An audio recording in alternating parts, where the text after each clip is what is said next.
This is Khan, a true gamer with top-tier skills. Unfortunately, he talks too much, so he gets slapped by monsters before he can use his abilities. Suddenly, he meets a girl named Flona. She comes to find Khan to ask him for a favor. With his love for girls, of course, no guy would refuse. He then sits down to chat with her and lets her know that he is a responsible person, not just in games but in real life too. So she immediately reveals that the favor she wants to ask is in real life. He is excited and happy because he thinks that after nearly 20 years of being single, he can now experience what it's like to have a girlfriend. She hopes he can help her because if he can, she's willing to give up something very important. He then asks her where she wants to meet him, and she says they will meet soon. Suddenly, Khan falls into another world where a swordsman is on a mission to protect a princess who is running away. 2 modern tanks are chasing them and deploying soldiers to surround their group. The swordsman and his men stand up to protect the princess, but the enemy commander has already taken care of all his comrades, leaving only him and the princess. He knows the swordsman is the sword Saint Lane, and out of respect, he will let him live on the condition that he hands over the princess. He refused and prepared for a one-on-one duel with him. Unexpectedly, Khan and his chair fall straight onto the head of the enemy commander. Lane quickly takes the princess away, but she wants him to save Khan too. So he turns back, throws a rope, and pulls him along. Khan is then constantly bombarded with questions about who he is, where he came from, and what the light he appeared in was. But he is the one who needs to ask where this is. He hears an unfamiliar name and thinks he might be dreaming. A little girl comes up and punches him to make him realize this is not a dream. He's about to hit back when Lane threatens him because this is Princess Pyria. He doesn't believe the princess is this violent little girl because the princess looks more like the girl over there. But that's Maria, the princess's maid, and she's not a girl but a trap. To make sure, Maria lets him feel down there, making him lose all faith in life. He's fallen into a confusing situation and met some strange people. Meanwhile, the blue-haired guy from earlier has returned to report to the commander about the mission's failure due to being hit on the head by a stranger. But he tells it as if he was caught off guard, which is why he lost. So the commander wants to see who could catch the blue-haired guy off guard. During this time, Khan learns that Lane is escorting the princess to a wedding with a neighboring country to form an alliance, and it seems the group attacking them are rebel insurgents. He thinks the princess is older than him, but the little girl is only 8 years old. He thinks this is illegal, but the princess says she's okay. They still want to do something to repay Khan, so he decides to ask them to buy him a pair of shoes. The group then enters a town and goes to a shop to buy shoes for Khan. Since everyone is choosing ridiculous pairs for him, he boldly chooses the most expensive pair in the store, and the pair he gets looks quite rugged. Suddenly, Lane senses someone following them and signals Khan to prepare to run. The group then runs into an alley and ambushes the 2 followers. The enemy then pours in, forcing Lane and Maria to stand up and deal with them, while Khan stays behind to watch over the princess. The group then follows Lane to the underground sewer and finds their way to the edge of the city. However, this place is strange as there are no guards. Khan doesn't want to waste time, so he runs out to check and calls the group to follow. However, as soon as they come out, the enemy commander appears. He is Eric, and he's stronger than the guy Khan took down earlier. Maria and Lane stand up to face him. He confidently deals with Lane and activates his sword to knock him and Maria down in one strike. Khan is also struck down by his sword. He's disappointed because he thought Khan would be a little stronger.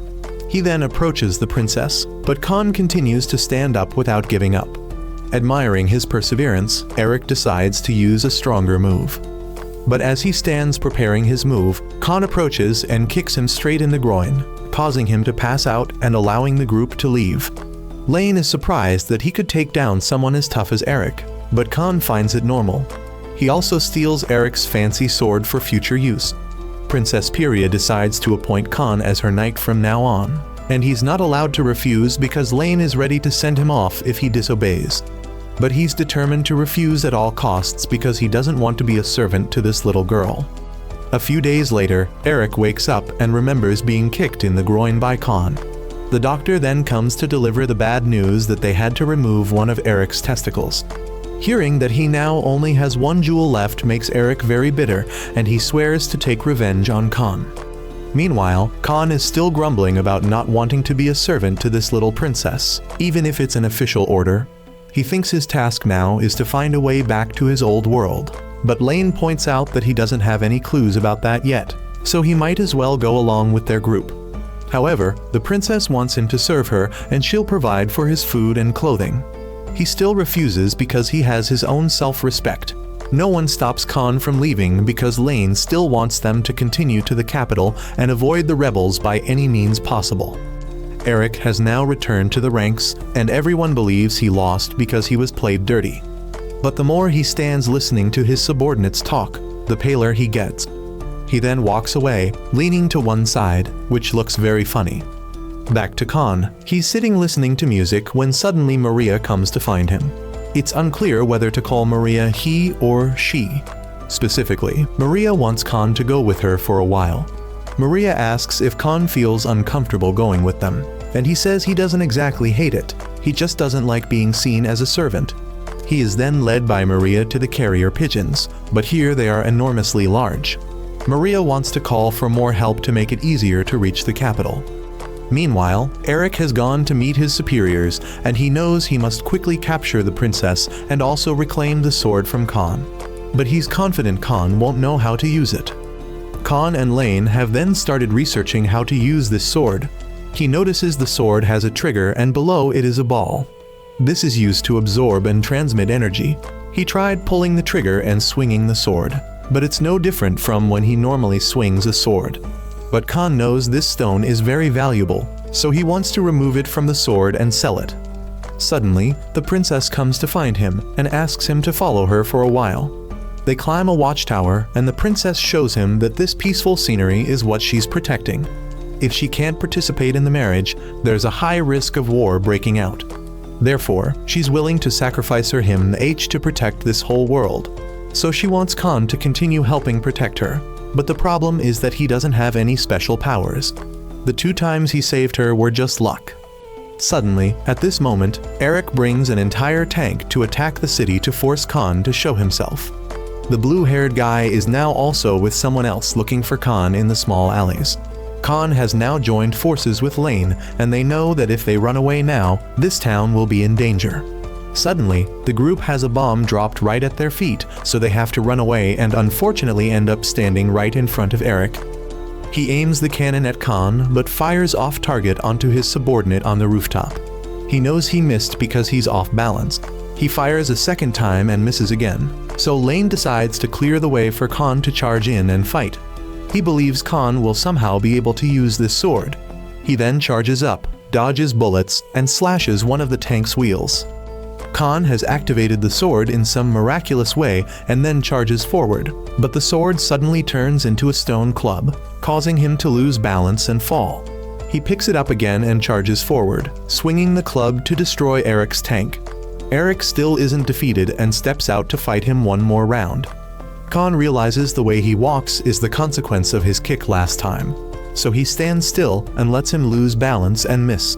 Khan decides to cure his balance problem by smashing his other side, causing him to be in pain and pass out on the spot.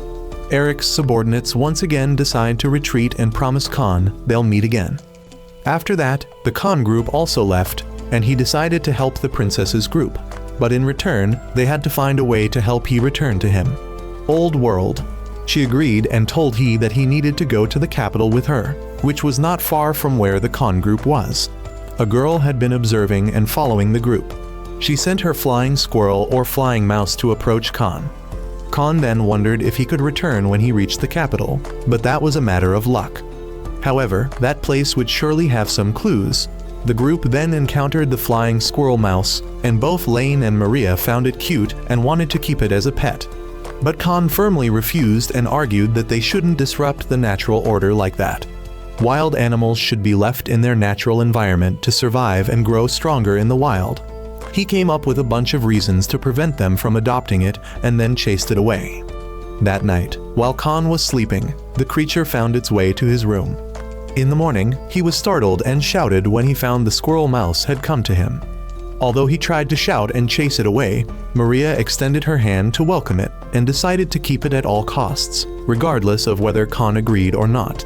he continuously painted the worst scenarios of keeping this creature, but Maria still refused. Lane then told a legend about a hero. The story of how famous that person was contrasted with how nonsensical it seemed to Khan when he heard that the hero liked cats. In short, Lane also agreed to keep the squirrel mouse. With 2 against 1, the princess also sided with the other 2. Khan absolutely disagreed and vowed not to coexist with this animal. He then went out to buy some hunting equipment because he didn't believe that a top server player in the hunter category like he used to be couldn't hunt a small animal. Lane asked what he was planning to do, and he just said he was going hunting for a bit. He then carried a net into the room to find the squirrel mouse, but was confronted by Maria pointing a gun at him, asking what he was planning. He then went to prepare poison to trick the squirrel mouse, but the princess caught him and wanted him to taste it if it wasn't harmful. The princess then had to gather the group and ask why Khan hated this squirrel so much. So he had to confess that he was allergic to pets, but everyone saw that he wasn't affected when he was near the squirrel mouse. Everyone then wanted him to stop making excuses and tell the truth, so he had to tell his story. When he was on a rainy day, he found 2 abandoned cats on the street. He was kind enough to take them home and raise them. However, everyone wondered what tragedy had occurred at this point. Did they get sick and die, or did his family object and not allow him to keep them? No, he hated them because he had raised them so much but never received any affection from them. Everyone thought this might be an opportunity for him to change his perspective.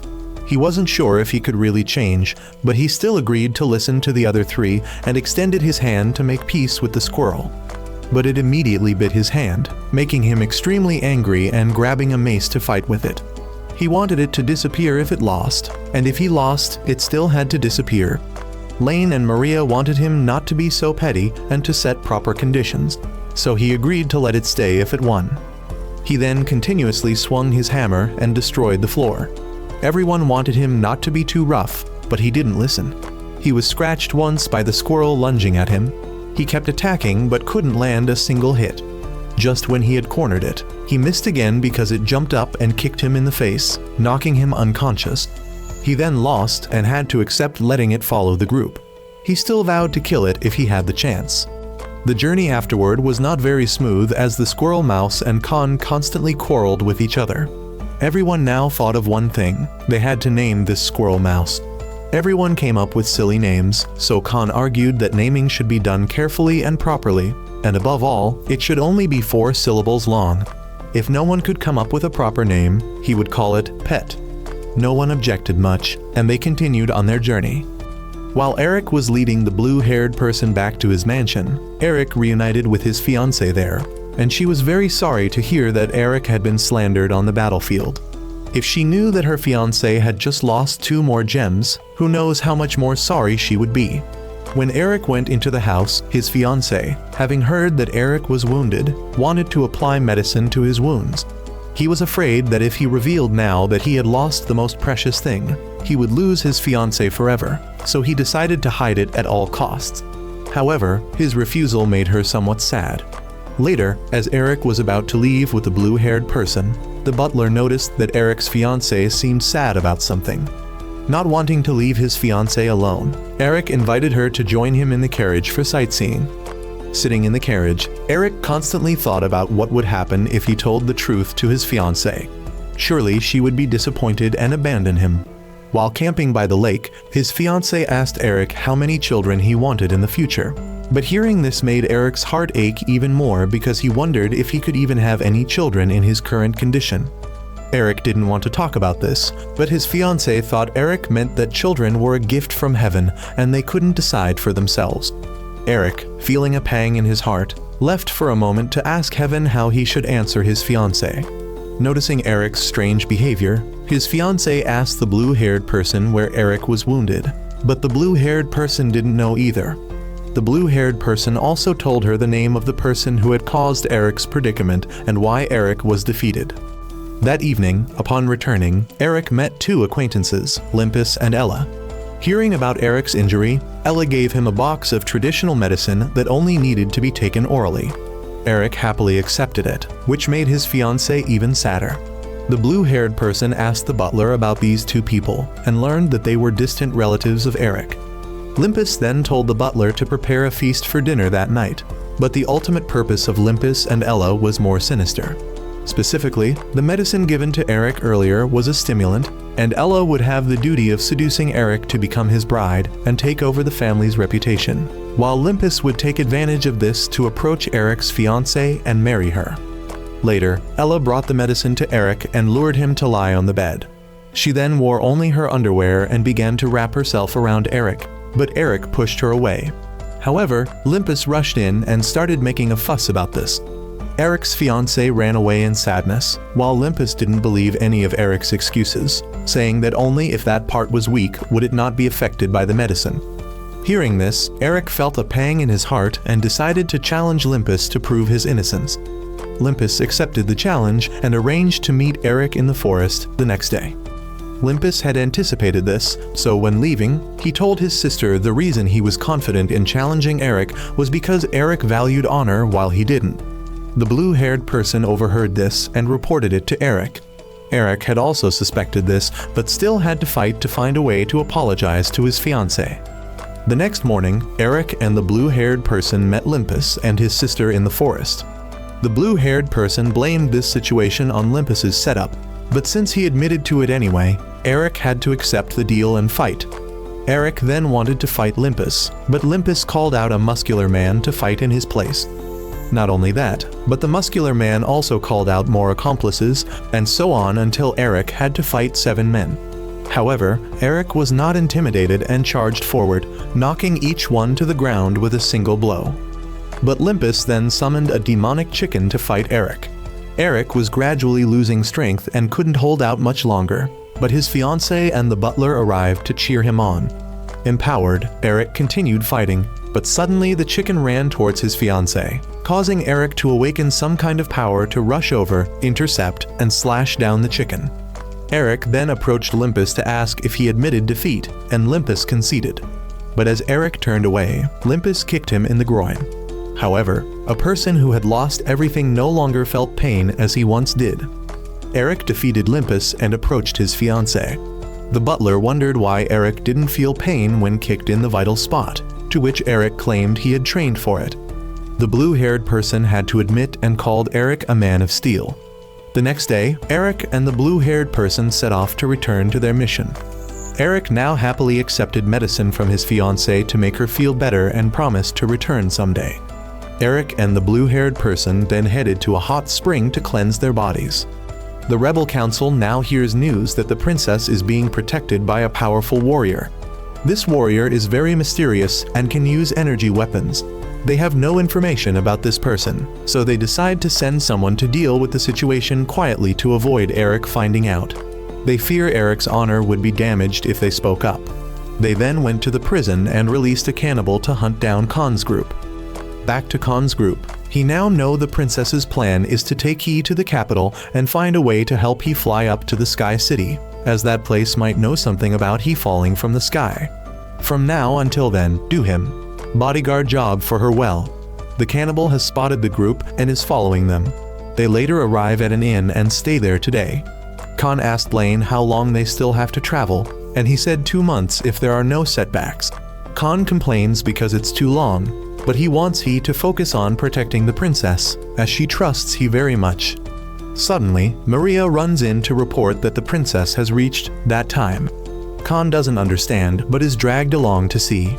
Everyone comes to look, but he see the princess looking completely normal.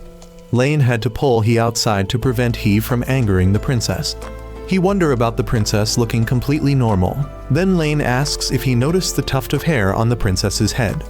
He did notice, but before they could explain in detail, the princess complained of hunger and both quickly ran to the kitchen to find food. Despite Maria taking out all the food in the kitchen, it still wasn't enough. Maria then told the chef that they would rent out the entire place for a day and the inn shouldn't accept any more guests. Maria also asked Lane and Khan to go buy more food. As soon as they left the inn, the cannibal approached. Lane and Khan have now bought food and returned. Lane explains that the princess is in her hyperactive period, and although he has never seen her during this time, he's heard from others that it's terrifying.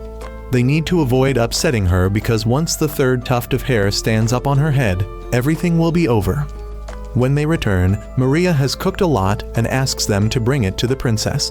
As soon as they bring it in, she demands something bigger. Khan places a plate of food down and it disappears instantly, so he has to go back to the kitchen. Maria's hands are numb, but she still has to keep cooking. Khan keeps bringing food up and it keeps disappearing, making him start to grumble. The second tuft of hair stands up and Lane starts to worry. The princess now forces him to say meow after every sentence. Although Lane knows this will make him look like a clown, he doesn't want to risk his life, so he tries his best to meow. She then makes Pet act like a bird, so it starts chirping and trying to fly. Maria has cooked so much that she's going crazy, but Khan now thinks the princess is just growing and eating a bit more, so they don't need to indulge her too much. He decides to handle this himself. He goes to the princess's room and says he understands her current situation, but she shouldn't trouble others. She needs to help the other two, and the first thing is to help him carry these dishes down to the kitchen. Maria and Lane are shocked because the princess actually helps Khan. After she returns to her room, the other two advise Khan not to do such reckless things again if he doesn't want to die. He then wants both of them to go rest and not worry. The lights are out and the cannibal finally acts. He sneaks in and discovers someone in the kitchen. He goes to check and sees Maria still cooking there. He rushes to stab her, but Maria throws a ladle of soup at him, causing the meat skewer to fall on his face. Flour then falls on his head and Maria, angry, goes to beat him up and demands he leave immediately if he values his life. He fearfully runs away and then decides to change his target. He caught Lane's eye and he angrily strode over, demanding that he leave immediately if he didn't want to die. But he thought that warning was just a threat, so he ran away and then reached the princess's room. He knew the princess was in bed, so he approached intending to assassinate her. But the third tuft of hair stood up and the nightmare truly began. Khan was going to the bathroom when suddenly that guy rushed over and clung to him. He begged Khan for help, so Khan thought he was hired by those two to scare him about the princess affair.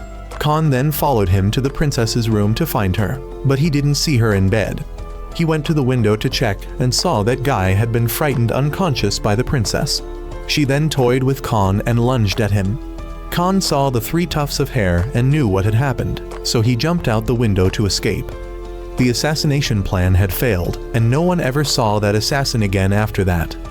A few days later, the group arrived at a hot spring town. This was the largest hot spring area on the entire continent. Khan didn't seem to like this place much because he came here with kids and men but no girls. He asked Lane about services for men and Lane pointed to the area across the way. Lane then led them to the hotel where he usually stays when visiting here. The staff guided the whole group to their rooms. Khan wondered if Maria would bathe in the men's or women's section, but Lane informed him that Maria and the princess already had bathtubs in their room, while he and Khan would be in this small room and use the outdoor bath. Khan eagerly jumped in, but Lane wanted him to sit still and enjoy it. He felt nostalgic because he had gone to a hot spring with his family once before. As he sat listening to Lane talk, suddenly his thing stood up. Worried that Lane would notice, he asked to leave early. He was concerned his sexuality was bending, so he had to find a way to fix it urgently. But he remembered Lane saying this hot spring also helps awaken him. Suddenly he saw Eric walking by, so he hid in a corner. He couldn't believe the guy he hated most was here, and since he had played dirty tricks on him twice before and made him lose 2 gems, he had a feeling he wouldn't be able to trick him again this time. He then ran back to the princess's room and asked to hide there temporarily, but the two inside were having too much fun to hear anything, so he had to go look for Lane again. But he had left the bath and Khan was sure he had gone to the entertainment area earlier. He then saw Eric coming in, so he had to hide. As soon as Eric entered, Khan noticed he was trying to beg the gods to grant a miracle for his brother to return to normal. It seemed pitiful, but oh well. Khan then ran to the reception desk and asked them to tell the princess and Maria to stay in their room at all costs. He then ran to the adult entertainment area to find Lane, but it was so big now he didn't know where to look. Suddenly, he saw some girls dressed as rabbits and realized Lane really likes animals, so he found a shop that he was sure Lane was in. He asked a passerby and learned that inside, customers drink while playing with cats. So he went in and indeed found Lane there. He told Lane what happened and that he just wanted to avoid Eric, not fight him. Suddenly Eric walked by again, forcing Lane to hide him. Khan then noticed his little thing had calmed down, so he realized it stood up because Eric was around. His body then suddenly started glowing, causing everyone to notice him when they returned. When they got back to the hotel, Lane wondered about his glowing, but Khan didn't know either. He just wanted to sleep first and figure it out later, but his body was too bright for Lane to sleep. Khan wanted Lane to just ignore it, but he asked Khan what would happen if he glowed like this forever. Khan worried he wouldn't be able to get a job, couldn't donate blood to help people, and worst of all, wouldn't get a girlfriend. Feeling dejected, he went to take a bath for a while. As soon as he sat in the tub, he saw his body stop glowing, but suddenly Eric was there too. Both of them started causing trouble and demanded to fight each other, because Eric saw that his body was glowing again and his penis was erect as if taunting him. He then wanted a temporary truce, as he didn't want to destroy this place and fight while naked. He thought that if they fought here, the owner of this place would get a bad reputation, and they would be discovered as losers while naked, so he wanted to get dressed before fighting. But just as he put on his clothes, he noticed Eric was vulnerable, so he grabbed a broom and hit him hard on the head, then fled with the whole group. After they set out, Khan was forced to wrap himself in bandages to conceal his identity. He felt this made him more noticeable, and he looked no different from an assassin. They then arrived at a new town, and while everyone was eating, Khan had to sit and watch because everyone was afraid he would be exposed if he opened his mouth to eat. So he would have to hide somewhere before he could eat. When he expressed his request, everyone ignored him, so he started to remove the bandages to eat but was stopped. He was then dragged away by the group, but the villagers blocked them because they wanted to see what was wrong with Khan's body. Everyone said he was severely burned, but they blocked the entrance and pulled off his bandages. He then revealed that he was glowing, so they bowed down and called him a god. The village chief came and said there was once a prophecy that a god would descend to earth and his body would glow, so they considered him to be that god. He confessed that he was a person who fell from the sky and was warmly welcomed by the villagers. He was then fed abundantly and thought that if they told the truth, the villagers might not let them go, so it was better to just go along with it. We now know that his body glowing was due to excess magic power in his body overflowing and radiating outward, creating this phenomenon. The village chief then came and gathered all the villagers, saying they wanted to see his miracles. He made himself glow and a swarm of butterflies suddenly flew around him. Everyone saw him as truly a god and asked him to bring back the village's water source. He told Lane to give him the sword, then transformed it into a hammer and struck the village well. The underground water source below gushed up and helped the villagers out of their misery. The princess thought he was just lucky and wanted him not to go too far with this, or the consequences would be unpredictable. Lane planned to leave early while they still could, but the village chief asked him what happened in the early days of the world. He started spouting nonsense, so the princess's group had to explain to the villagers for him. They gave the villagers the answers they wanted to hear, and ended up having to stay for another day. The next day, the villagers came again to ask God Khan about knowledge of the world, where it began, and whether the world would come to knowledge. He explained a bunch of nonsense again, and the princess had to correct it. Some people stood up to argue but were ordered by Khan to bow down, saying that foolish humans dare to argue with a god. In the following days, Khan was given a large shrine by the villagers, countless treasures, and was surrounded by many beautiful maids. He wanted to enjoy it more, but the princess's group thought he should leave now if he didn't want to be exposed. He thought he couldn't be exposed because he was still glowing, so people would believe whatever he said. But the villagers had started to riot and demanded to see Khan every day. He had to appear to calm them down for a while, then went inside to start wrapping himself up to escape. He was then discovered by the village chief. He said he had to go to other places to preach, but the village chief needed him to continue teaching the chaotic people below, or else they would go to war with other cults to expand Khan's faith more strongly. He asked to stop that and decided to go out and call on the people to expand their faith by building a tower on that mountain. At least this would buy him more time and utilize their labor for something. Lane decided to design the tower for the villagers because he was the valedictorian of the engineering design school in the army. Several days later, the tower was completed and Khan stood glowing before the people. But Lane wanted him to glow more. He exerted more power and made the hot air balloon that Lane had secretly made fly up. Khan used the excuse that they would return to heaven to deceive the people. Seeing this, the village chief reassured the people that Khan would return to heaven and their task was to continue spreading Khan's faith throughout the world. Khan then left with the whole group, and his body suddenly stopped glowing, causing the group to panic because without his glow, they also lost the energy to fly. The balloon nearly fell, forcing everyone to tell Khan to try hard to glow. But he gave up because he couldn't produce any more energy. After a few days, we meet Eric again. Eric was standing in the breeze when he unexpectedly met the girl who had been following Khan's group all along. Eric knew this girl. She was from the Sky City and her name was Alma. Blue Hair suddenly ran up to report that Eric would soon be able to return to the army once more. Blonde thought he would be able to stay close as Eric's advisor, but everyone objected because they all saw themselves as Eric's most trusted confidant. That night, Pet went around the inn and saw everyone sound asleep, so he decided to go out and report. Eric's 4 confidants were out drinking at this time. While drinking, Red Hair and Black Hair found reasons to badmouth each other, and were about to fight when Blonde told them both not to misbehave and bring disgrace to Eric. All 4 then decided to state the reasons why they considered themselves most worthy to serve Eric. Black Hair stood up to speak first, saying that during Eric's rest period, he had gone to the mountains to train and underwent many harsh training sessions to surpass his limits. But everyone thought Black Hair trained those things due to his masochistic nature. More importantly, Black Hair had just invented a killing technique, and its name was so ridiculously long that no one could hear it. Meanwhile, Eric had followed Alma to meet a blacksmith. This blacksmith had made an order according to Alma's request, which was to create a sword for Eric, and this sword could be called a holy sword. Back to the drinking party, Red Hair revealed that he had just forged an unyielding will. Specifically, on a mission, or more accurately a night of revelry, Red Hair claimed that he and 2 comrades had entered the enemy's lair, which was actually a tavern. Red Hair thought the enemy had almost caught on to his plan, putting him and his comrades in a difficult situation, specifically that the girls kept avoiding the groping of the 3 MG men. In the end, Red Hair claimed that his comrades had fallen and he himself was determined that he couldn't escape. The situation was that the other 2 had passed out drunk while Red Hair didn't have enough money to pay.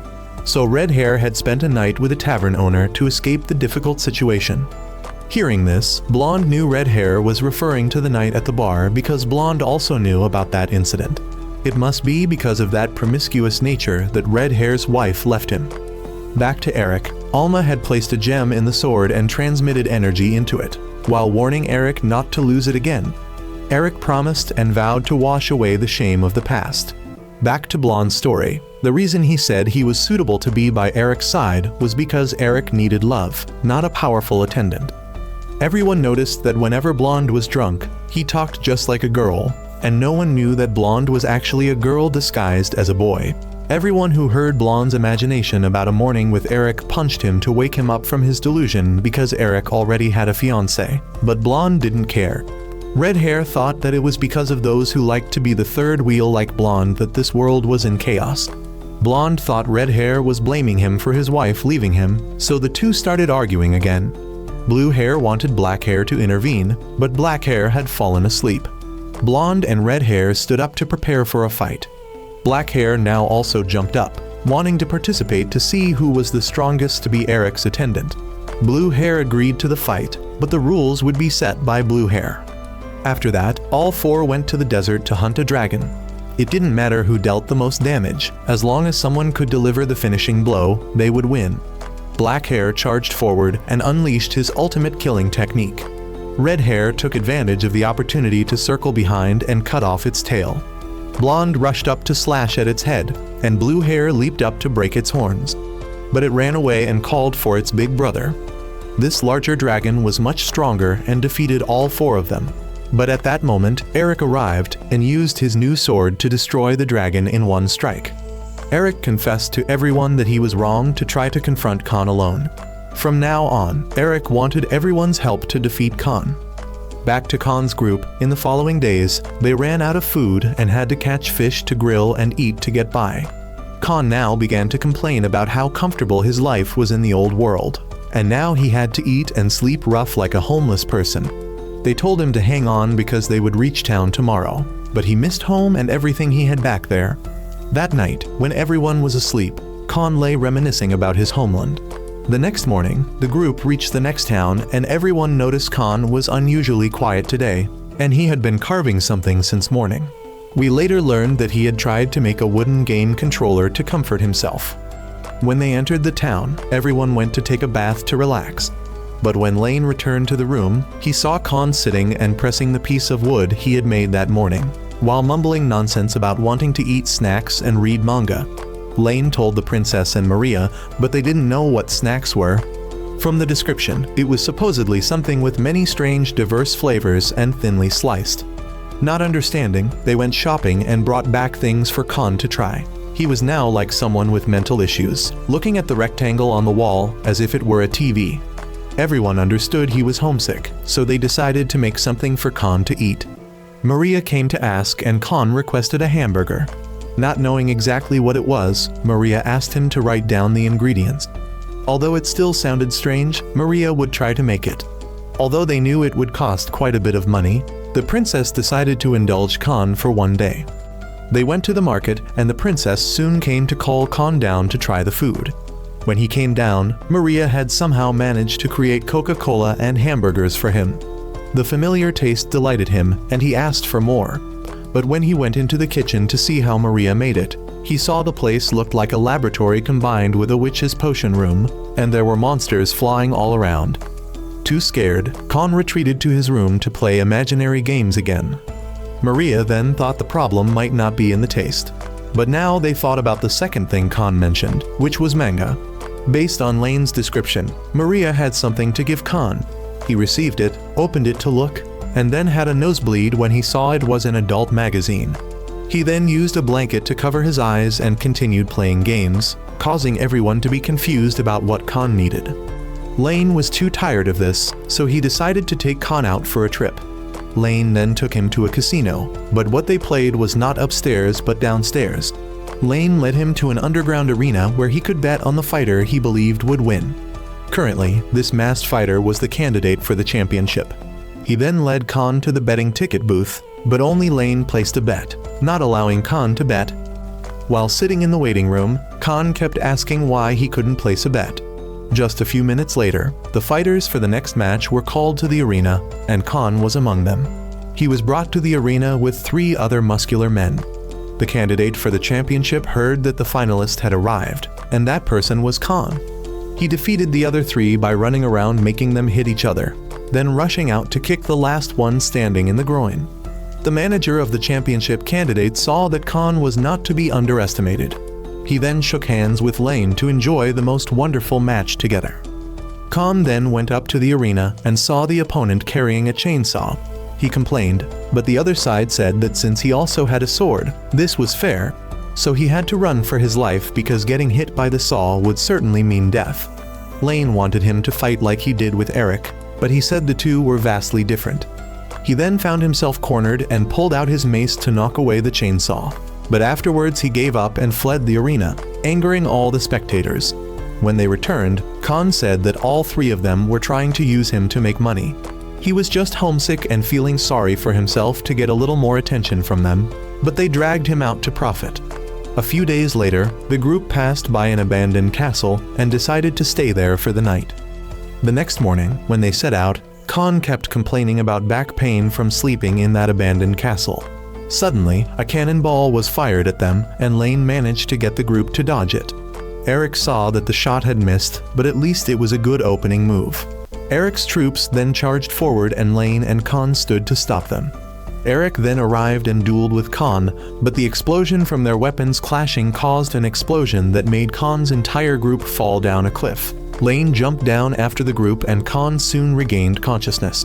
The princess and Lane were safe, and they also discovered that Black Hair had fallen down here with them. On Eric's side, they had captured Maria and brought her back to camp for interrogation. Maria kept acting like an idiot and boy crazy to make Eric's side complacent, buying time for Khan's side to act. Khan's side had tied up black hair, and he wouldn't reveal anything. So the princess went to step on him a few times, but Khan stopped her because this method wouldn't work on a masochist. Maria was now being interrogated, but kept showing her boy crazy and silly nature to prevent Eric's side from forcing any information out of her. Black hair also decided to keep his mouth shut at all costs. But when Khan started chatting and asking if anyone besides Eric was stronger than him, he said he only lost to Eric while the other three had weaknesses. One was weak to women, one was an alcoholic, and the other was too himgy and naive. So suddenly Khan learned the weaknesses of the other three. He just regretted not being able to trick him into giving information about the cannon. Khan then came up with a way to deal with Eric's side, as they might be holding Maria. Eric's patrol team then returned and reported that they had found black hair tied up in the forest with a note stuck to his back. Eric read it and knew Khan had arranged to meet once to settle everything. Eric then released Maria as a gesture of goodwill, and Maria noticed that Eric was very similar to herself. Maria looked down and Eric was startled and told her to leave quickly. Maria then returned to that abandoned castle and reunited with Khan's group. He told Maria to help prepare because he needed to welcome Eric's group. Eric and his people then arrived at the castle and decided to charge in. Khan had drawn arrows for guidance and Eric followed them to a room with an exercise chair. Black hair excitedly ran over to try it, triggering a trap that crushed his foot. Going a bit further, there was a magazine in front of them. Everyone knew it was a trap, but red hair stepped forward and although still tempted, he grabbed it and stepped back, thinking he had escaped, but then an iron basin fell on his head. In the next room was a pile of alcohol, but red hair was very sober when he shot and broke everything so Blonde wouldn't fall for it. Eric's people kept falling for traps in the castle. Eric and his 4 attendants then reached the final room and were doused with a bunch of lubricant by Khan. He kept taunting Eric and then made the whole group fall down. Eric now wanted Khan to come out and face him properly. He obliged and came out, threatening Eric that if he took one more step everything would explode. But Eric used his sword and launched a strike from afar to destroy both the princess and Khan. Everyone then thought Khan and the princess were dead, so they turned to leave. Pet then woke up in the rubble and truly thought both of them were really dead. In the following days, Eric's people also carefully monitored Maria and Lane to see if they had any unusual movements. Red hair and Blonde saw them go to an inn and stay there. The reason Eric's side was still suspicious was because Khan was originally very cunning, but now he died so easily, which was not right at all. Blonde was originally following to ensure red hair didn't secretly neglect his duty to go play with the girls here. That night, they both observed that Maria and Lane had no suspicious movements. The next morning, Lane and Maria were still in the room, and Blonde and red hair kept arguing about red hair wanting to play while on duty, but of course Blonde wouldn't agree. They then saw Lane and Maria go out, so they followed. As they followed, they saw the two separate, so each person followed one target. Red hair followed Lane and noticed he seemed to still know nothing. Lane then went to a cafe and met a man there. Lane gave money to this person and then they went their separate ways. Red hair decided to follow this new man up the mountain. Due to the thick fog, red hair soon lost sight of that man. But when following the direction the man went, red hair discovered a cemetery. When he returned, Blonde reported that both had returned to the inn, and when he heard that red hair had lost his target, Blonde mocked him as pathetic. Black hair and blue hair now felt a bit bored because they had lost an enemy to motivate them to fight. Everyone thought Eric would feel the same, but when Eric entered the tent, he burst out laughing. It was the third day red hair and Blonde were monitoring Lane and Maria. All day long, Lane and Maria did almost nothing but stay in the inn, making Blonde and red hair feel bored. At night, red hair suggested going out to investigate about the man he had lost earlier. At first, it seemed like he was really going to gather information, but then he reverted to his old ways and went into a bar, having fun with a girl until he was dead drunk at the bar all night without returning. On the fourth day, red hair was punched by Blonde and confined to the room until the end of the monitoring mission. That whole day, there was still no movement, until that evening, red hair saw Maria go out, so he immediately followed. He followed Maria to a bar and thought this would be the place to meet Khan and the princess again. But Maria came here simply to drink to drown her sorrows. Red hair sitting behind also had to order drinks continuously. Both he and Maria kept drinking until Red Hair was drunk first, but Maria still showed no signs of being drunk. Unable to bear it, Red Hair voluntarily came to sit with Maria and said straightforwardly that he had no intention of fighting, so Maria didn't need to draw her gun. Maria said she had lost and couldn't fulfill an important mission, so now the only way was to drink to forget. Even if they monitored for however long, Maria's side had known from the beginning. However, even if they monitored, it was for nothing because now Maria and Lane could only do what they could. Maria then left and punched Red Hair once as payback for them killing the princess and Khan. The next morning, Red Hair told Blonde to pack up and return because Maria's words seemed true. But then suddenly Red Hair remembered that Maria had known they were monitoring them from the beginning, so he turned to check and found Lane and Maria had left. They both hurriedly went to check, and then Red Hair remembered the cemetery from before, so he dragged Blonde to see. But when they got there, they only saw Lane and Maria holding a funeral for 2 coffins. Therefore, Blonde and Red Hair thought Khan and the princess were really dead, so they decided to end the mission and return. After that day, Maria and Lane had left, and indeed Khan and the princess were still not dead. We then meet a girl named Miranda. She is a cheerful, lively person and a bit hyperactive. She came to complain to her parents that her hair looked a bit bad today, and she was afraid others would see her as ugly. But her parents comforted her, so she decided to visit her grandmother. Although her parents didn't think this was a good idea, she still decided to visit her grandmother. Her mother was about to say something when her father stopped her. When Miranda went out, she was shunned by the villagers, and she seemed unaware of this. Khan was now sitting smugly about his perfect plan to fake his death. The truth was that earlier, they had used the large mirror in that castle to reflect and deceive Eric's group. Moreover, the acting talents of Lane and Maria, along with that fake funeral, were the finishing touch. Having shaken off Eric's group, they could now be confident that they wouldn't be bothered anymore. Khan then suddenly had severe stomach pain, making him not understand what was wrong with him, as he hadn't eaten anything strange and didn't feel the need to go to the bathroom. As for Miranda, she had gone to her grandmother's house and made her grandmother choke on a cake. She took the opportunity to clean the house so her grandmother wouldn't be invaded by bacteria. Her grandmother tried to reach for the glass of water beside her, but was hit by Miranda's broom and fell unconscious. She then went outside and accidentally bumped into Khan's group. Cupid's arrow struck Miranda and gave her a dreamy view of Khan. She thought they were meant for each other, and when she heard that he was having stomach pain, she saw it as a terminal illness and thought this love story was tragic as Khan was about to leave this world. She didn't accept this, so she followed Khan. Khan was now being guided to see a doctor when Miranda followed and started imagining as if she and Khan had had a beautiful love story for a long time and now was the time to part. So she believed a slap would help Khan wake up. She rushed over, punched Khan's face repeatedly, and then ran away believing he would no longer be negative about life. Khan then returned to complain to the group about being beaten.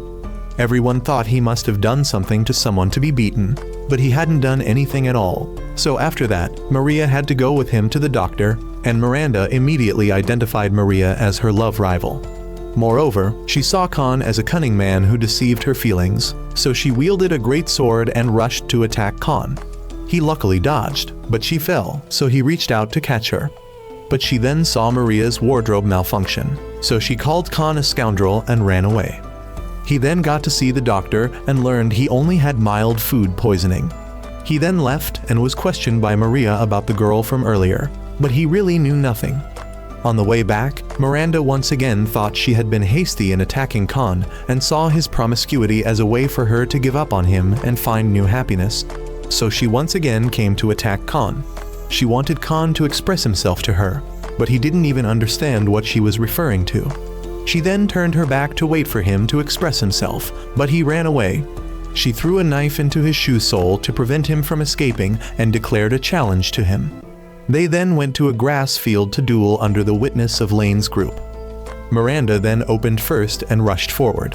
While fighting, she claimed that she and Khan had known each other before and even had a beautiful love story, and now she was ready to restart that love story. The princess, hearing this again, began to suspect Khan, although he tried to explain that he didn't know this girl at all. He was then overwhelmed by Miranda and had to bow his head in defeat. She thought a weakling like him wasn't worthy to be her lover, so she gave up. Back to Khan's group, Lane was now going to rent a boat to get to the next place, but was overcharged, so he refused to rent and angrily returned.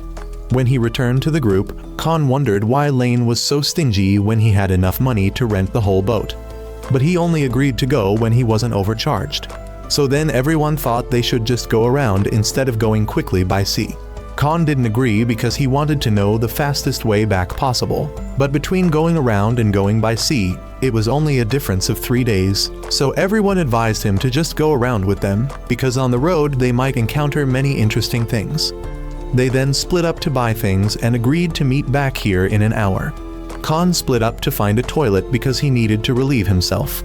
Suddenly, he met one of Eric's subordinates, but because he was drunk, he thought he was seeing Khan wrong. As for Khan, after a while he heard someone's voice. He followed the sound and went to check, then discovered Pet reporting back to someone. Pet just put away the communication device and turned around to see Khan standing behind him. Pet pretends to know nothing, but he are very certain about what he have seen. He shake it too hard, causing it to suddenly faint and then vomit on him. Face. After that, he go to wash him. Face and the green-haired person and another person under Eric's command see him, but they still think he might just be an illusion. He then distinctly hear the pet's voice, blaming he for making it vomit like that. He then force it to reveal what it really is, but it considers he just a kid and thinks he can't do anything to it. He then decide to make it experience some BDSM activities, causing it to surrender. It then gives he a riddle to solve himself. After he solve it, the meaning of the sentence says that the pet is him. Father. It also claims this, but obviously he won't accept it because he and it are different species. So it makes up a story that when he were born, it held a big party. But a dark witch got angry because she wasn't invited to the party, so she cursed him. The pet claims it stood up to protect him, which is why it turned into this form.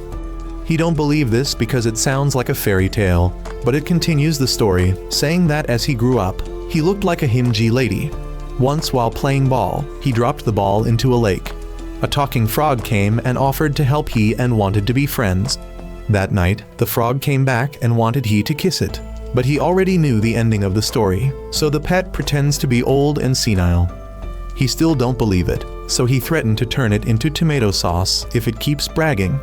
Having no choice, it finally tells he directly that he are the chosen one, and it was given the responsibility to follow, watch over, and give he advice when needed. He still don't believe what it says.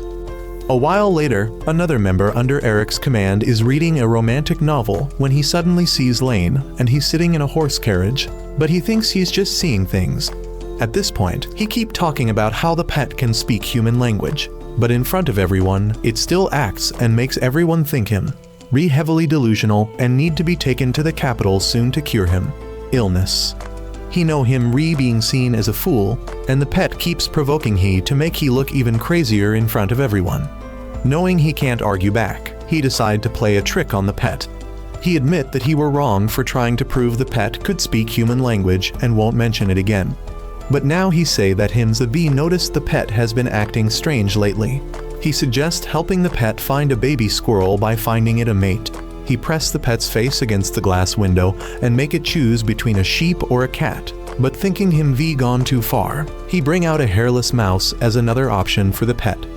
The pet runs to the princess's head and says him, being creepy, but he suggests that the pet might be sick because it's mating season and it's not looking for a mate, so he proposed neutering it to cure its illness. He bring a sword and tell the pet to bear with it because he only need one strike. The pet tries to run away and keeps shouting, and now the princess realizes that the pet has been speaking human language all along. He now stubbornly refuses to believe and insists on neutering the pet. Eric passes by and catches he trying to neuter the pet, startled because he thought he were dead, but decides to pretend to be deaf and act like he didn't hear anything. Not long after, group arrives at a mobile castle. This castle uses magic, so it can move directly to the capital. Meanwhile, the current ruler has met someone who is the Minister of Foreign Affairs, who is also the person who will marry the princess.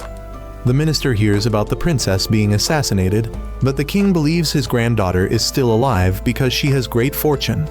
He then turns and leaves, and we can see that he has quite inconsistent memory. sometimes remembering and sometimes forgetting. The minister, hearing that the princess is still alive, decides to send someone to investigate and punish the rebels if it's true that the princess is still alive.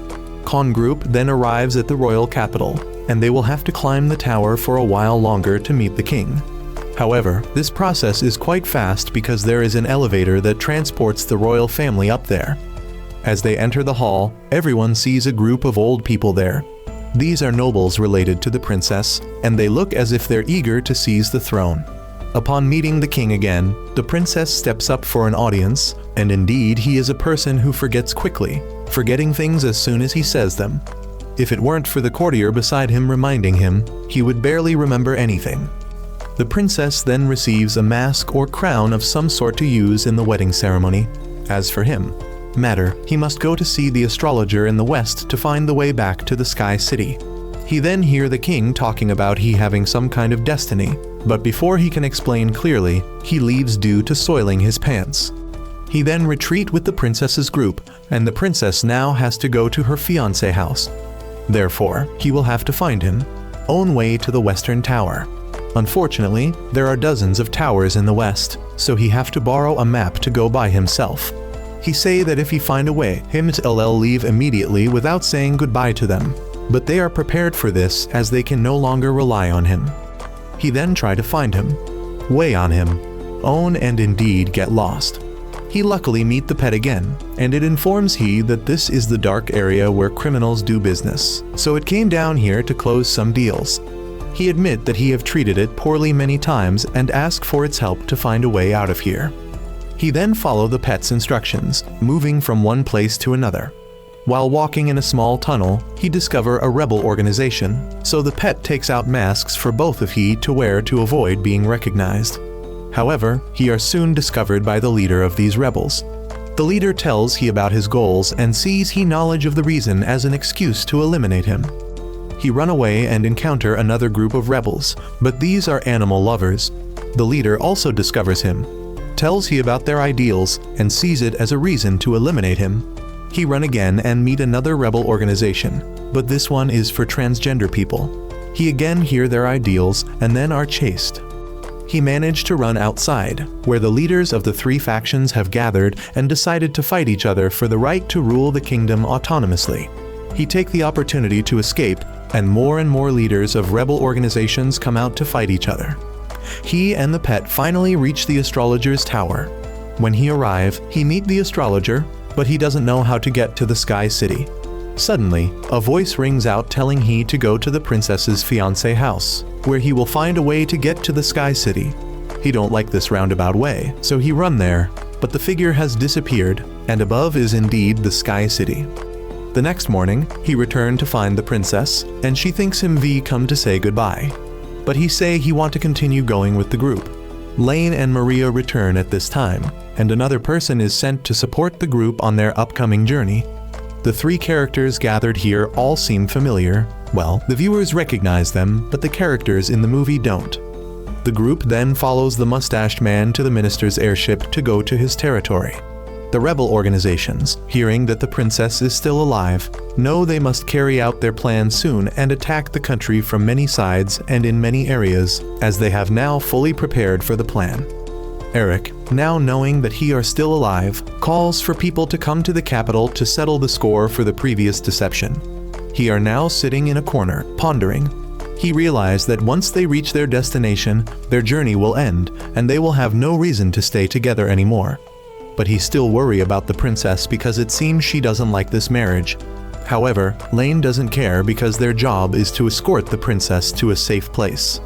He wonder where the princess is, and Lane tells he that she is learning wedding etiquette from Maria. Meanwhile, the green-haired person has infiltrated the palace because earlier, Eric was suspended and not allowed to march here. Although Eric was suspended, the green-haired person doesn't want to sit idle. He wants to deal with the princess himself before the superiors act. At this time, the princess was constantly hearing Maria praise the minister, which was quite annoying because she felt everyone was behaving the same way. Meanwhile, Green Hair had found Khan's room and began to see him doing things that looked like a fool, specifically jumping on the mattress wearing only shorts, then sitting with his butt facing the window and watering the dragon circle below. He had rushed in to stop these actions but still remembered to wear a mask to hide his identity. Khan had asked about the princess's future husband, but Greenhair had never met that person before, so he didn't know. Khan really wanted to intervene in this marriage.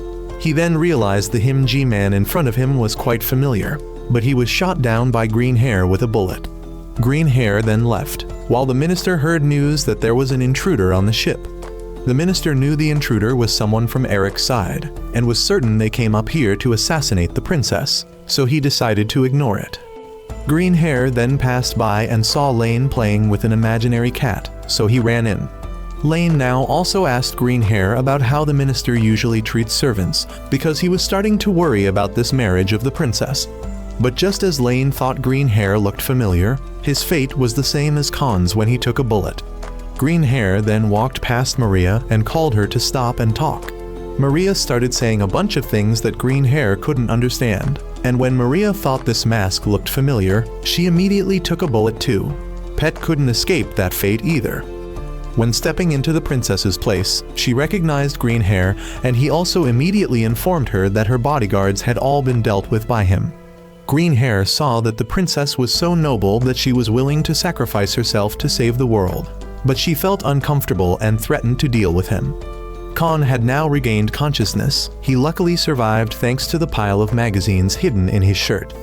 Running to Lane's room, he was still alive thanks to the coin in his body. Both ran out and met Maria, who was only shot in the mouth pad, while Pet was hit with a few medals. All four then ran to find the princess and saw her unconscious on the bed, but it turned out the princess was just sleeping. Afterwards, everyone didn't understand how the princess still escaped danger, but she just thought that Greenhair had read a few things, so he automatically left. Previously, Greenhair learned that the princess did these things because she believed her own happiness compared to the happiness of all people was too cheap a price, and if she were assassinated now, there would still be many others to replace her, so she wasn't worried about anything. So Greenhair gave up. Because Greenhair likes torture, so he doesn't like making victims happy. Khan still didn't quite understand the reason Greenhair left, so he wanted the princess to answer. But she just looked out the window and saw Greenhair mention that her current life was owed to him and he would come to collect later.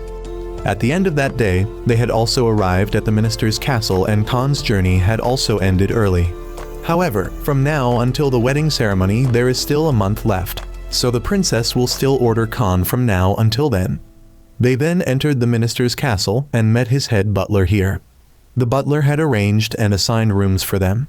Khan had asked where the minister was because he had something to ask him, but the butler informed that the families of both sides were not allowed to meet until they had finished learning all the rituals.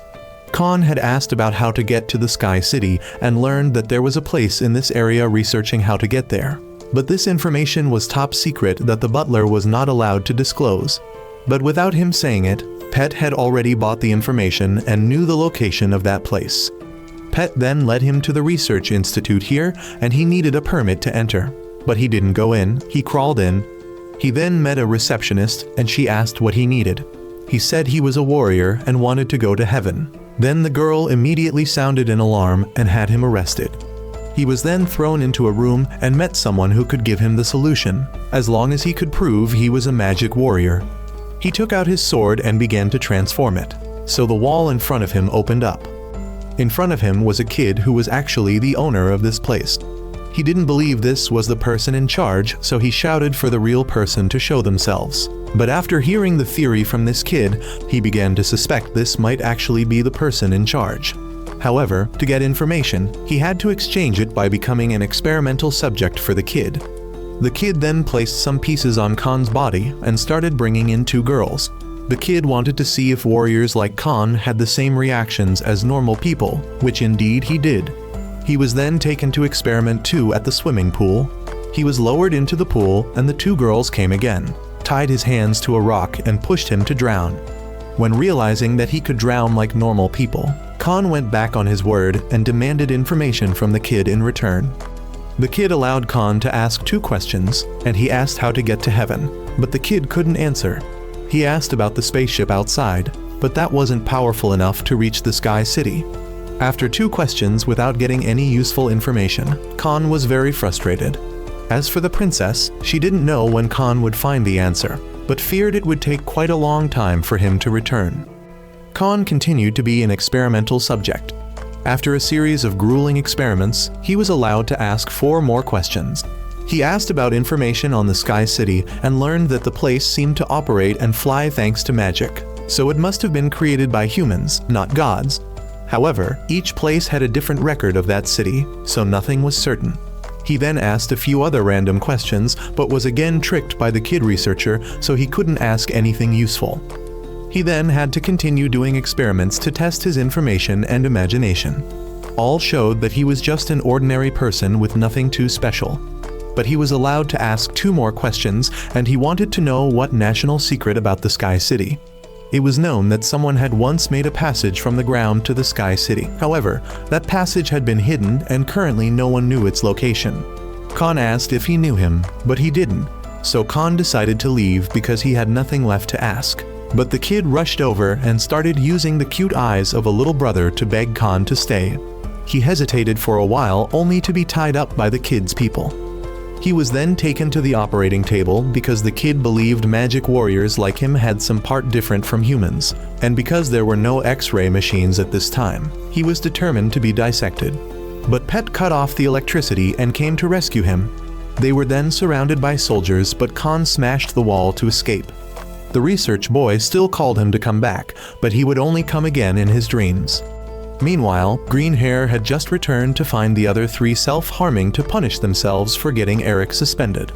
One was hanging himself, one was preventing himself from going out with girls, and one was eating spicy food instead of drinking alcohol. Eric was now bored of sitting idle, so he decided to act independently from now on and asked Green Hair to tell the other 3 to stop.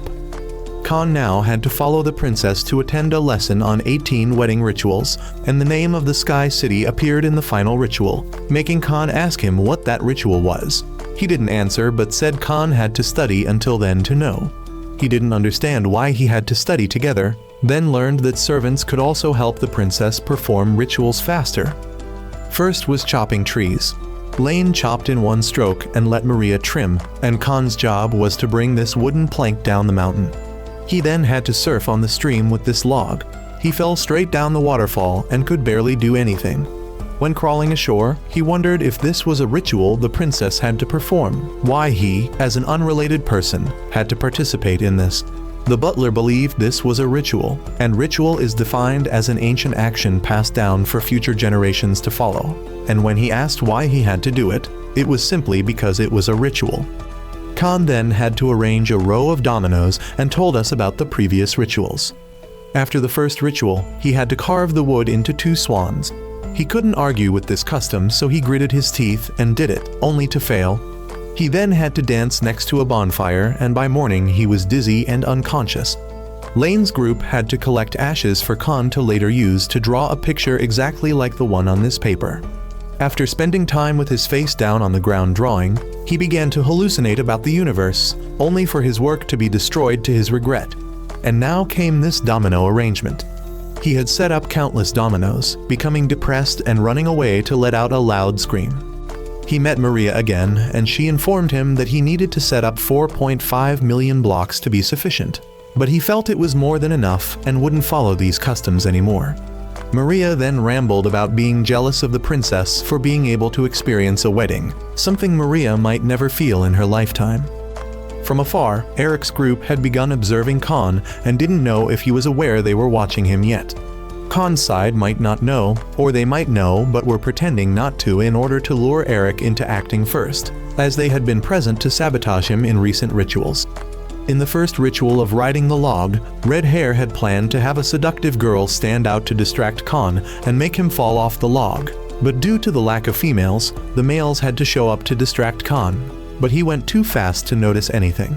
In the swan carving part, these dirty Himji men wore swan dresses for Khan to glimpse and carve incorrectly. But this plan also failed. At the campfire, all 5 people sat behind the fire to chat and forgot their mission. In the morning when Khan was drawing with ashes, Eric got irritated seeing him do it so poorly and had to go out to fix it. Although Khan recognized Eric, he still decided to let Eric help, and they would have a chance to confront each other later. When Eric returned, everyone blamed him, asking what he gained from doing that. And now, in this domino setting round, Eric planned to sabotage again by buying all the dominoes on the market. But when he went to the market, he found out the price of dominoes was skyrocketing because the minister's side had ordered them all. And the whole group only had a few coins, as they had separated to work independently, so the superiors no longer provided funding. They planned to ask Eric's family for sponsorship, but Eric also didn't have a penny.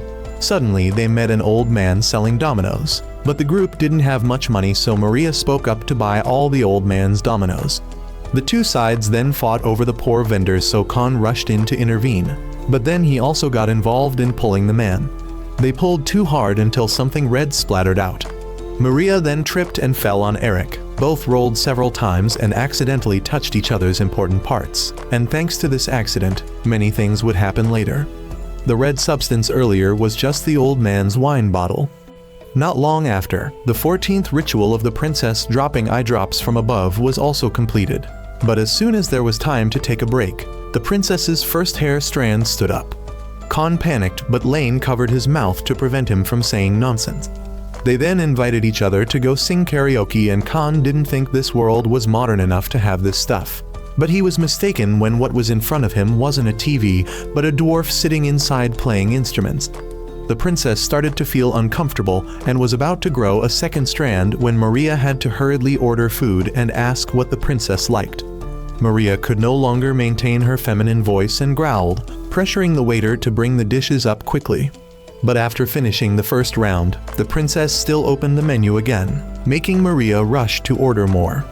The food was then brought and Khan wanted the princess to stand up and sing, but Maria grabbed it and Lane informed that the princess shouldn't be allowed to sing in this condition. Because previously when this incident happened, the princess had made dozens of people sit and listen to her sing for dozens of hours straight. And despite continuously stumbling while singing, the princess showed no signs of stopping. After that incident, 17 people were unconscious and 64 people had to be hospitalized for emergency treatment. The auditorium collapsed and took 2 months to rebuild. Afterwards, when Maria started singing the first song, Khan realized this wasn't like a karaoke bar used for stress relief at all. The princess then turned off the music because it wasn't good, so Maria had to change to another song. Maria sang a song about her dual gender, and Khan understood that they would have to sing about their shame and accept the pressure put on them. Khan then understood and accepted to sit and listen. Eric's group heard the noise and intended to go knock on the door to rectify the situation. But everyone stopped them because they came here for entertainment, not to bother and cause trouble with others. Back to Khan, Maria had finished singing and he used the excuse of not knowing the local writing to avoid singing. So Lane had to sing. He drank a bottle of alcohol to release the pressure and ran up to sing about cats. But Khan couldn't consider himself safe because Maria signaled him to take the tambourine to use. He added accompaniment, and then suddenly after Lane finished singing, the princess discovered the scoring mechanism of karaoke. So she forced Pet to sing for a higher score than Lane's, or else she would throw it in the soup pot. As soon as she finished speaking, Maria had to call the receptionist to bring a pot of soup. The pressure increased, making Khan want to do something to help Pet. But if he let noise in, the score would be lowered. So now the only way was to pray for Pet to escape danger. But when singing, everyone noticed that Pet sang quite well, except it often made the mistake of getting too absorbed and reading out colloquial words that weren't in the lyrics, which would be counted as wrong lyrics. And then at the end, Pet had just thought it had sung very well when Khan and others all sympathized with Pet. The princess then requested to calculate the score, and it had to be at least 80 for Pet to live. When it reached 70, the score stopped, forcing Lane to throw a piece of meat into the 80 slot and trick the princess that the light had turned red at 80 so Pet had enough points. The princess couldn't see clearly, so Khan had to run over to cover it. The piece of meat was about to fall, so Maria had to shoot and break the TV to save Pet. At this time, everyone in Eric's group was drunk and starting to act crazy. Eric then had to go out to use the bathroom and shouted about wanting to sing. Khan passed by and heard, but ignored it. Back with the group, Eric decided to take over to sing, but everyone kept snatching the remote control back and forth and started acting even crazier. Khan returned to the room at this time, knew hell was waiting in there, so decided to leave, and if asked, would just say he got lost. But just as he thought he had escaped hell, hell pulled him back. The group then had to sit and endure the princess's torturous singing voice with no way to escape. Eric had just had the chance to sing when the others had all fallen asleep, but the reception informed that they were about to close.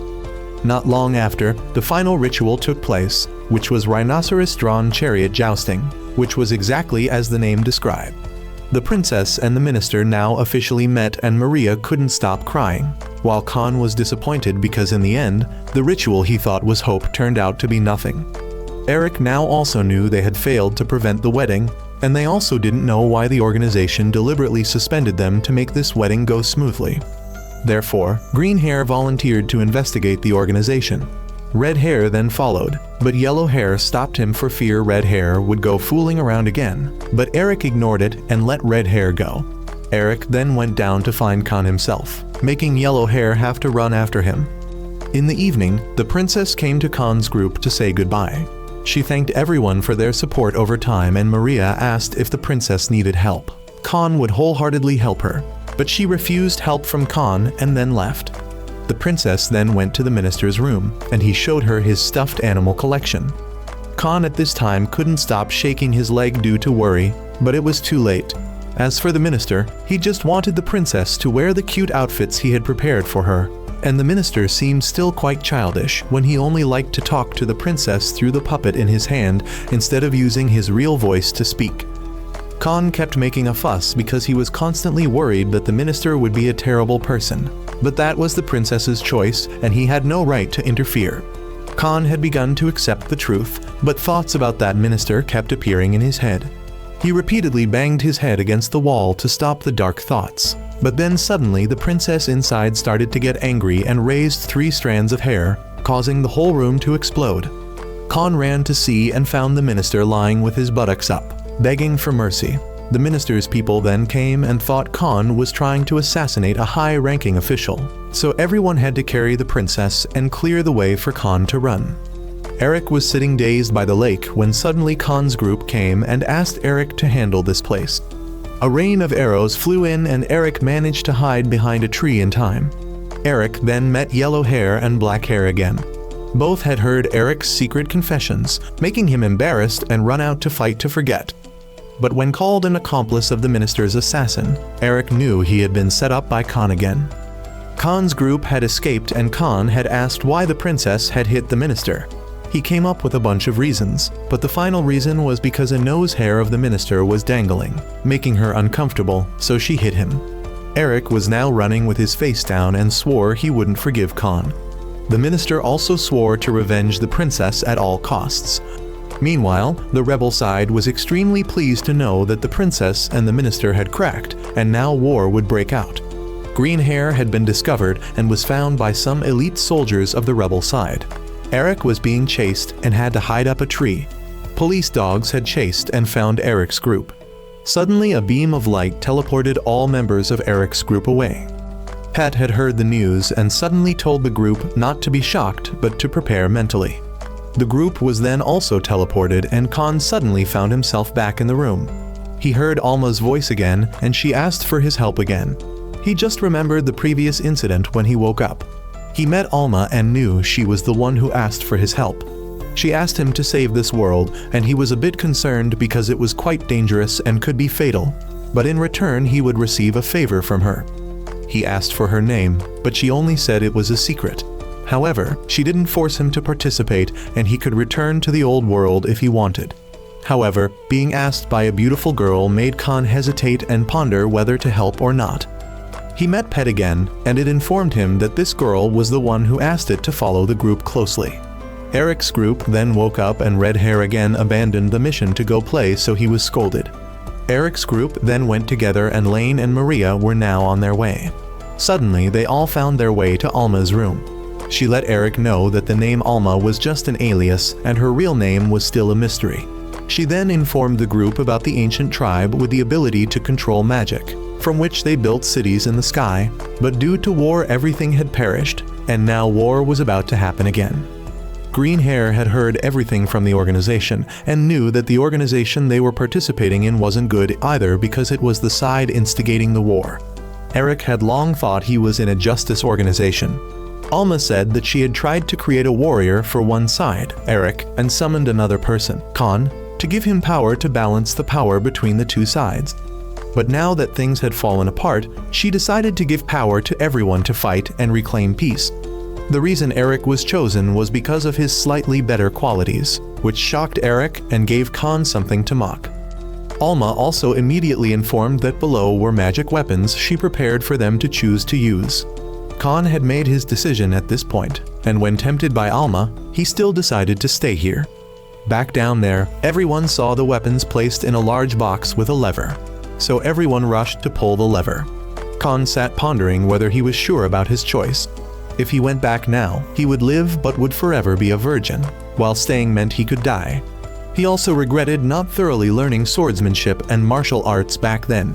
Everyone then tried their best but couldn't move the lever. The princess used both magical power and the power of raising a bunch of hair, but it still didn't work. Khan realized that inserting money into the slot and pulling the lever would work.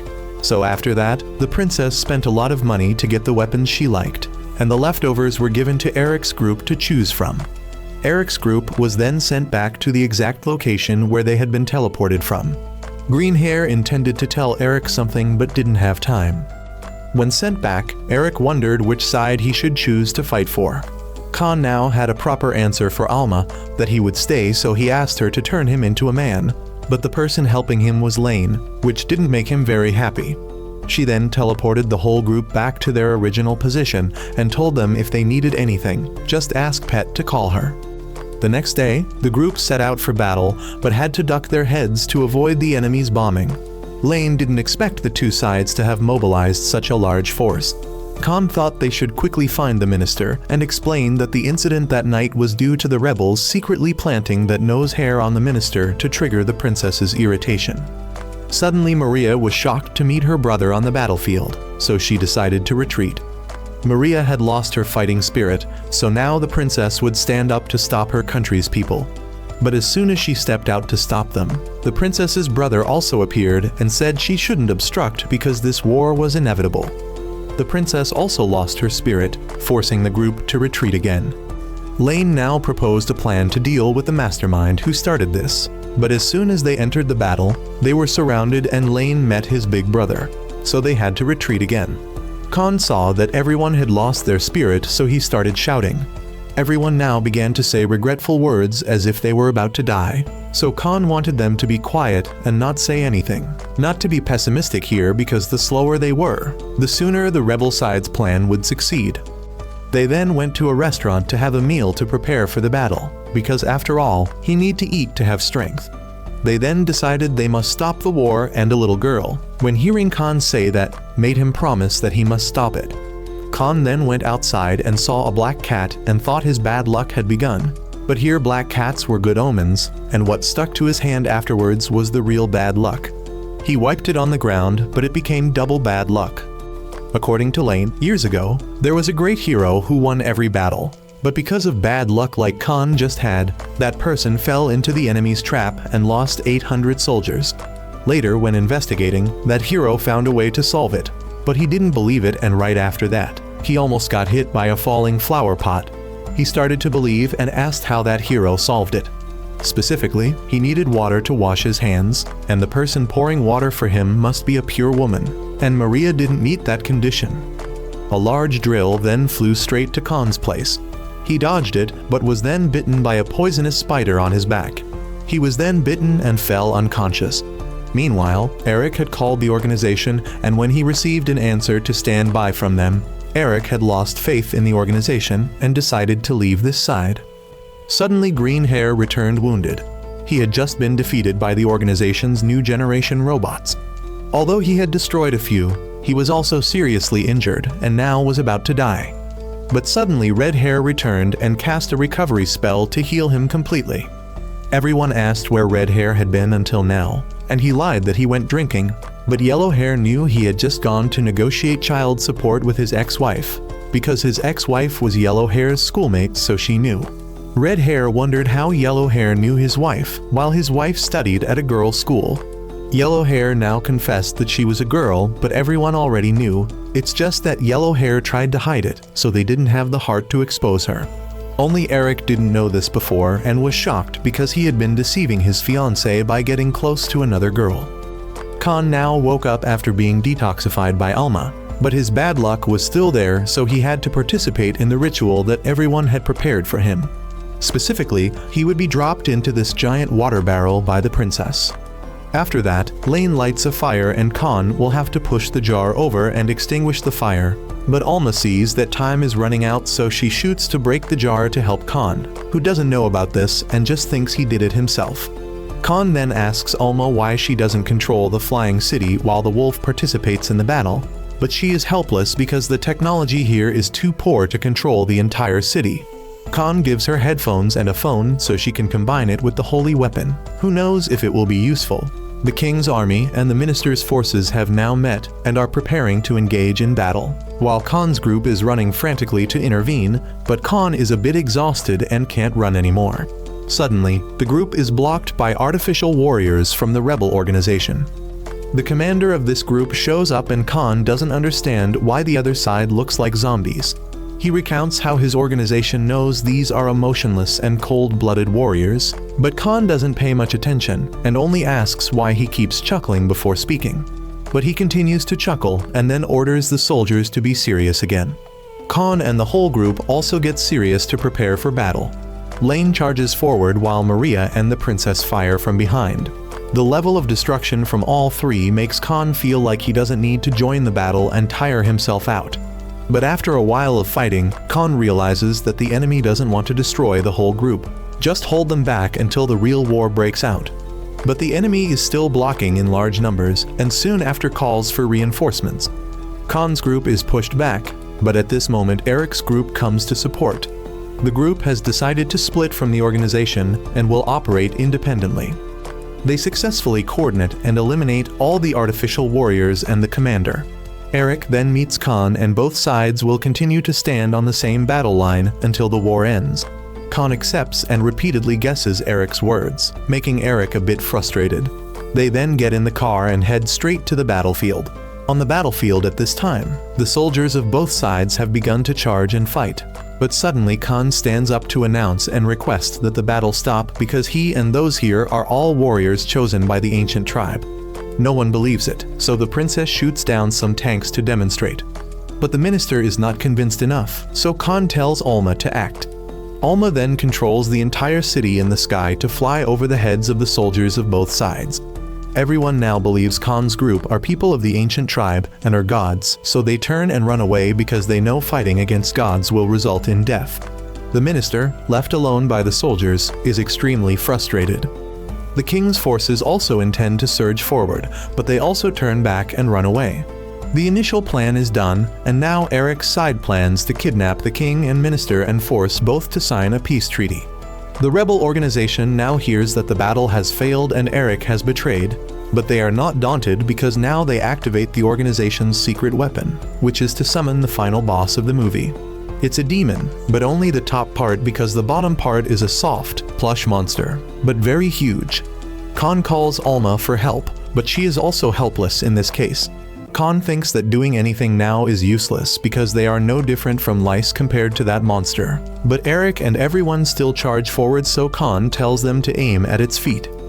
The 5 superheroes on the other side and the princess's group then charge forward and shout their moves loudly. To do what? Of course, to look cool. What else? Khan doesn't understand why everyone likes to be so flashy, only for it to be almost ineffective as the monster takes no damage. The monster starts to notice them and turns to stomp on the whole group. Missing the stomp, it then spits saliva to make it flow into a stream. But Khan now knows what he has to do. He turns his weapon into a loudspeaker and calls out to the monster. He asks it what the hell it's doing, just repeating one word, which is its name. Does it not know how to talk or what? Is its body big, but its brain as small as a grape, or what? Does it just let the rebels over their order it around like an animal? If it's already strong, then stand up and do what it wants to do. He continuously interrupts it and makes it apologize. It asked him what it needs to do to make amends, then he subsequently tames it and starts leading it to carry out his own plan. Alma appears and she reveals that Khan has a very high magical adaptation index. She had expected him to become a warrior when he came here, but he mostly solved all problems just with his own words. The princess knows full well that Alma is also surprised by Khan's abilities. Khan then goes to capture the minister's car and the king's car and brings them back to the group, and so the peace treaty is quickly established. Meanwhile, the masterminds of the rebels are starting to flee, but Eric and his team are there to deal with and capture a nest of them. The king then organizes a celebration that all the turmoil has passed. The coronation ceremony is also held soon. The ringleader has to wear a kang for life, the artificial warriors are sent to farm, and the fluffy monster is directed by Khan to live on an island. But in the end, Khan and Eric's groups still have to participate in one final battle. Khan's group rushed to support him but was blocked by Eric's group. Khan threw pet at Eric, but the blonde stood up to block so Khan and Eric could fight one-on-one. But Eric's technique is still superior, and now Eric is confident he can avenge his 2 children. But Maria stops it because Maria knows about Eric losing his 2 children below. Everyone is shocked to hear the truth now, but Maria has decided to completely abandon her old gender by giving her 2 children to Eric. Eric thinks transplantation is impossible, but Alma says she can do it. Everyone wonders why Alma researched it, but they probably will never understand the reason. Alma then transfers the 2 gems from Maria to Eric. Maria is now much more comfortable while Eric can now marry his fiancée. Khan sees that both sides no longer need to fight, but Eric wants Khan to appreciate the life Maria saved. He also thinks he's no longer a virgin because he's about to eat Alma. She told him to let go at this moment because she would come to his private room later, but as soon as he let go, she immediately thought about breaking the promise. Khan now knows he will return, so he says goodbye to everyone. Alma sent him back, but the princess wants him to come back so they can finish saying goodbye. He is brought back again, and the princess comes to punch him for daring to leave like that. He tells the princess not to worry because he will meet her again when she is 18 years old, so he gets another slap. But he still goes and tells her to try to become a good princess, and for Lane and Maria along with Pet to try to protect the princess well, and for Eric's group to protect this world in his place. Khan then returns and wakes up in his room. He thinks he just fell unconscious from the chair, but Alma's apology for breaking her promise on the screen and the stinging sensation from the princess's slap are real, so he knows he wasn't dreaming. He then puts away the games and decides to go outside to touch grass, and this is where the movie ends.